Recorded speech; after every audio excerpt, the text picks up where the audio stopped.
Alors, 10 000 bornes de recharge supplémentaires chez Leclerc pour 2025. Équipées chacune de 2 points de recharge pour véhicules électriques et les bornes rechargeables, ce sont 5 000, puis 10 000 colonnes oranges de plus qui seront implantées respectivement en 2022 et 2025 sur les parkings de l'enseigne de grande distribution. L'État a raison de vouloir mobiliser tous les opérateurs pour donner ses chances à la voiture électrique française, commente Michel-Édouard Leclerc, président du comité stratégique des centres Leclerc.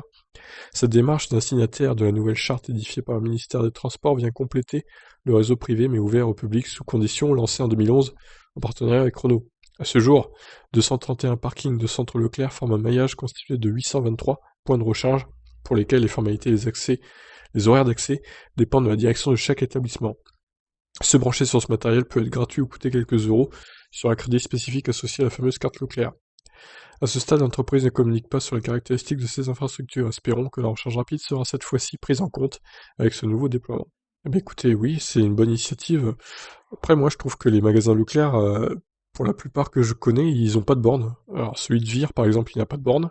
Celui de Flair, il n'en a pas non plus. Pour le coup, je trouve que le maillage est plus important pour les magasins Lidl. Mais bon, après, voilà, ils sont peut-être un peu en retard chez Leclerc, mais visiblement, ça va être résolu dans les années qui viennent. Ça, c'est une bonne chose. Reste à voir si la recharge sera gratuite ou pas. Comme chez Lidl, c'est le cas pour l'instant avec les bornes 22 kW. Les bornes rapides, par contre, je crois qu'elles sont payantes, ou elles vont devenir payantes, à voir. En tout cas, s'ils nous mettent des bornes rapides chez Leclerc aussi, ça s'annonce plutôt pas mal. Reste à voir donc leur stratégie en détail. Voilà, bah écoutez, je vous laisse sur cette bonne nouvelle. Qu'en pensez-vous? Ciao!